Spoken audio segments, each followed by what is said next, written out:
Hello, denizens of YouTube, it's the Explorer here, back with another video about Let It Die. So, if you haven't checked it out, I did my top 5 tips for Let It Die, but you can check that. I will literally put a card up about here for you. I think it's here, or it's over there, I don't know, it's up there basically, where you can go over there, check out that video, because this is a continuation from there, because I've got more tips for you guys, but I'm mixing it up a little bit, because I'm actually going to answer the questions that you guys left on my previous video. So, let's go over it while we watch some more Let It Die footage from my gameplay. Let's go. First comment comes from a user known as I love that name, who says, how do you get more Death Skull without paying for microtransaction? So basically, how do you get more Death Metal? The easiest way to get more Death Metal is to simply log in, because you can get Death Metal through login rewards every single day. You get Death Metal by completing quests, and you can check whether a quest will give you Death Metal or not when you look at a quest and see its rewards. The rewards will literally say what it will give you, whether it be money, an item, whether it be Death Metal, so keep your eyes out on that one. And sometimes a special event may occur, and if you commit to this special event in some way or form, or even if you complete that event, which might be situated on a certain level of the Tower of Barbs, you will also be rewarded with Death Metal. In pretty much, there's a lot of ways to get Death Metal in the game, so don't be too worried about paying or forking out X amount of money for those microtransactions. Now, he also asked me a question after I answered him in comment form, saying, one more question, how do you use your blueprint weapons and armor? Do you have to buy them after the merchant fixes it up for you? So this is how it works. You get a blueprint, you bring it back to the merchant identifies that blueprint, and if it's a brand new blueprint, you can make it, but not right off the bat.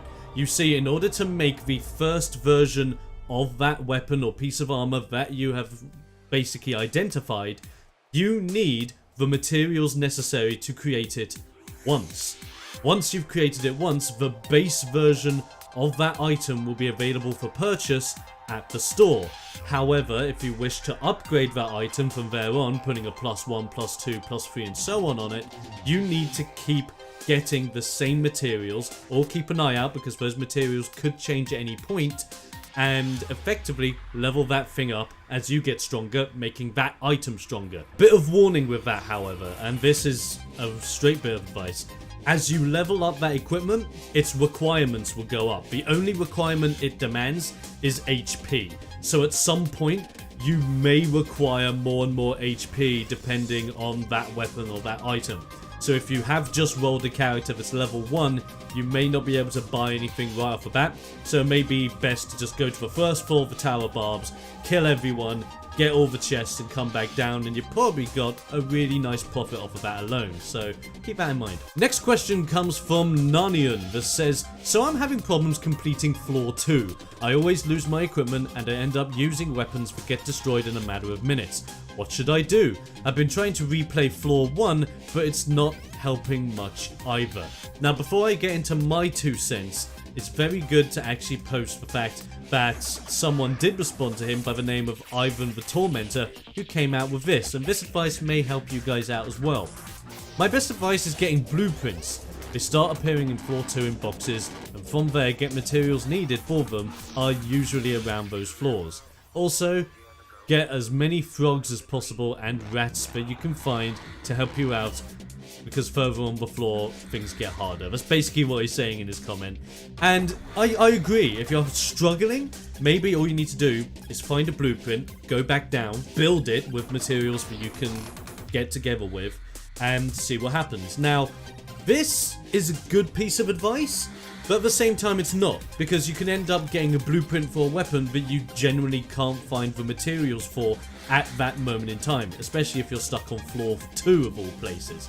So what I would recommend is, it may be a case of your level, and if that's the case, do level 1, go back down via the elevator, not via the lift, so you can save your money, and literally just collect some items, collect some weapons, go back down. If you have a blueprint that you can construct, use the money that you've saved up on floor 1 to spend for it, or best piece of advice I can give to you right now, Use the money that you can get from floor 1 and the experience you can get from floor 1 to level yourself up and get yourself a decal that can really help you out. The 2 decals I heavily recommend are Gymnast, that lowers the amount of stamina used upon rolling, and Dumbbell, which just gives you a straight up 7% attack boost. My personal favourite one is Gymnast because I roll around a lot to evade attacks, but those are the 2 best ones for you, and that's what I would recommend. I hope it helps. Then we have Jelafern Fernandez that says how to get back to waiting room without dying. There are mainly 2 ways of doing such. If you're going up the main series of levels, then all you have to do is simply find the elevator, turn it on, and take that elevator back down to the waiting room. Now, depending on whether you have the ticket or not, depends on whether you can use the standard lift, which will cost kill coins, or the express lift, that will cost you nothing at all. So keep that in mind, and that is a huge recommendation for when you're going to every single floor in the game. But, and here's the gigantic but, there are a ton of branching paths in the Tower of Barbs, including optional floors with their own unique elevators. So if you're going up an optional floor, the best advice I can give to you there is to hit down on the D-pad, literally just hit down on the D-pad right there, and it will bring up a map. The map on your left-hand side will be the map of the local area. The map on the right-hand side will be the map of the Tower of Barbs itself, giving you an idea as to what levels are there, which pathways are currently locked off until you beat a certain boss or get to a certain level, etc. So use that to help you get up and get down the floors. And don't forget, just because you went up a floor on the escalator, you can also go down that floor on the escalator. So let's say you go up to floor 3 of the Tower of Barbs, and you don't want to spend all the kill coins you've accumulated and maybe just get together a little bit more experience, you can go back down the floors via the escalators. Keep in mind though, the enemies would have been respawned, and the items you've accumulated from briefcases would not have respawned. So if you're hoping that just going up and down a level, respawning items and collecting them all will help, the only items that will potentially drop is straight from enemies. So keep that in mind if you are trying to grind out. Josh Foster has a comment saying, "Thanks, I'm enjoying the hell out of this game. I hope they don't screw it up and get greedy. Good systems in place so far. Hey, what's the best decal for a beginner?" As I said earlier, Dumbbell and Gymnast, hands down. Some people may be tempted to go with Mosquito because of a life drain effect. Don't. I don't think the Mosquito damage to life drain efficiency is good enough. If there is a rare decal that increases that, depending on the armor set you have on, then consider putting that on if you can reliably get that armor set or weaponry, but I don't know if that decal exists at this point. But at the moment, for beginners, heavily recommend Dumbbell and Gymnast. Try them out. That's the best. Those are the best ones. Jalafern Fernandez also had another comment saying, "How to level up my character. I reached floor 3 and my character is still level 1. So here's a very big thing that quite a few people don't know a lot of, and it's actually right in front of your eyes when a envelope is waiting for you on a balloon. When you come back down from the escalator, or when you're about to go up the first escalator in the waiting room, turn around next to where the paid for elevator is, and you'll see this floating Metroid brain suction thing. I like to call it the Brainial Dissectorborg because that reminds me of Buzz Lightyear from Star Command. Basically, you go up to this thing, press X, it'll inject a few things in the back of your neck like out of a Matrix, and that's when your level up screen will appear. You can level up to a maximum of level 25, putting 5 in each individual stat from HP, stamina, attack, defense, vitality, dexterity, and luck, I believe. Defense isn't one, I believe, but you got all your stats there, you can level up there, you just use the experience that your character has accumulated, and you're done. There you go, it's very simple. But you can miss out on it upon first starting the game, so I completely understand. But that's where he is. Then we have Yusha Fujita that has a couple of good questions. He first comes out saying, "Will my experience and equipment stay with my character that I beat up in the freezer?" So, you've obviously died, you've gone back to that floor where you died, you fought your hater, and your hater's back in the freezer. when you defeat that hater, if that hater still has equipment on him after you've defeated him, no. Every piece of equipment would have been gone. Every piece of equipment is automatically, even if he's still holding onto it, even if he's still wearing it, will be automatically gone when you kill that enemy. And when you kill that hater. When you kill them and look at them back of a freezer, they'll be naked. But if you're using them out of a freezer to send on expeditions or to use defense-wise, you can kit them out with pieces of equipment that you find on the floors that you're not using and when you bring them back. Or you can even kit them out with equipment straight from your handyman at the store.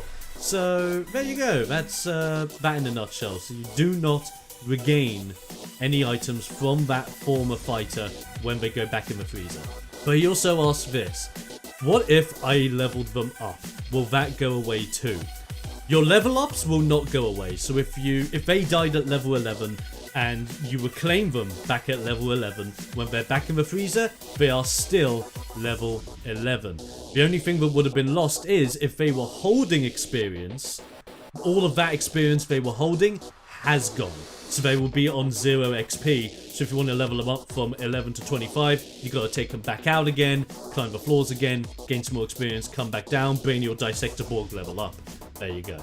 I have an interesting question from DeMarco Housen, and this was something I was confused with for the longest time, and then I realized something. So I'll help you out with this one, DeMarco. He asks, how do you level up more and get past 40k to 50k? My levels for each skill is maxed to 5. How can I make that go higher, please?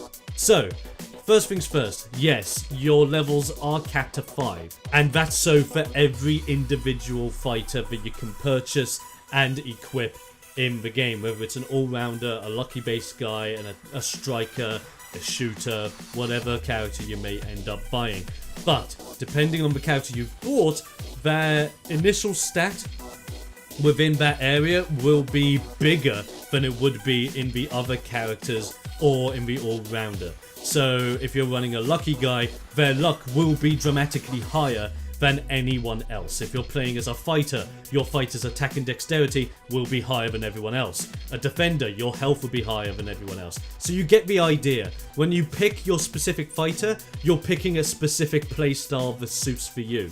So I would recommend in that regard, if you've unlocked the chance to purchase multiple different fighters, pick the fighter that's best for your playstyle. I would heavily recommend the defender right off the bat.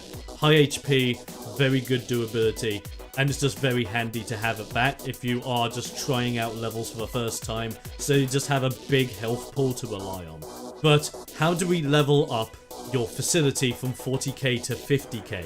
So what you do here, this is what got me. Okay, so you go to the little pop-up station guy that covers all of your online stuff if you are doing online invasions and things along those lines. You go onto there and you'll be able to purchase defenses for your waiting room.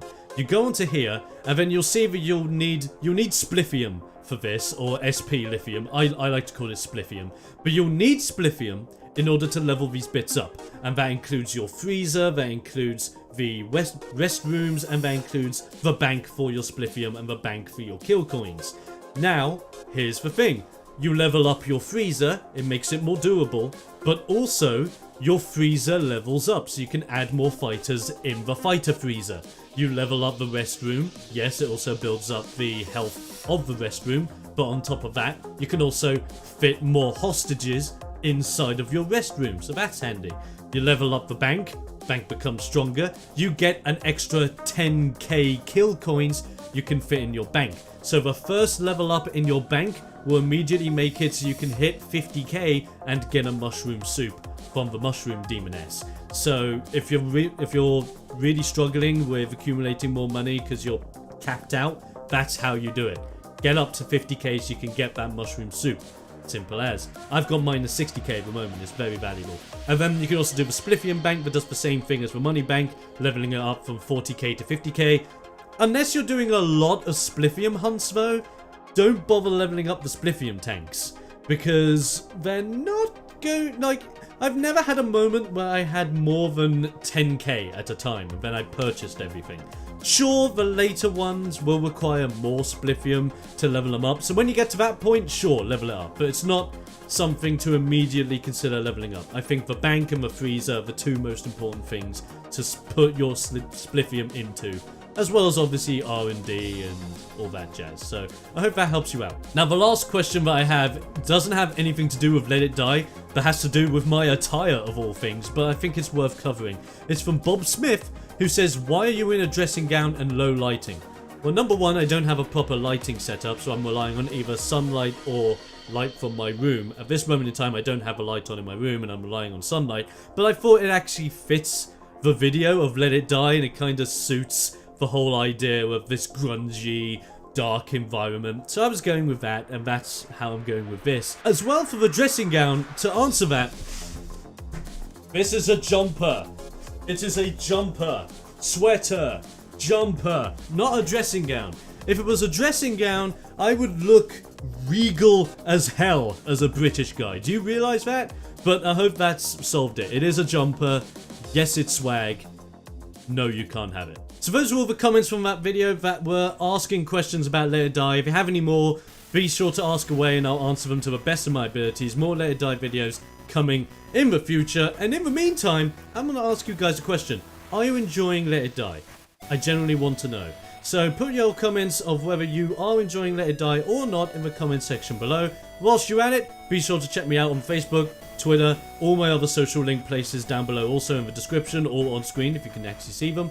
And on top of all of that, be sure to keep an eye out, because later on today of when this video goes live, I will hopefully be live streaming Let It Die this evening. So if you want to keep an eye out on that one, be sure you have liked and subscribed to this video, and you've also activated notifications by clicking on that little bell on the subscription feed. If you do that, you will be notified as soon as that live stream goes on, and you don't want to miss out, because I'm going to enjoy playing Let It Die. I'm going to try out my new luck character, and we are totally going to try and take out this new boss that I've encountered. It's the second boss in the game. I've already died to it once, as you may have seen in my footage, but it's all going to go crazy. I'll see you guys later on. Until then, have a great time in Let It Die. I'm the Exploder. Stay explosive! And I'll see you guys next time.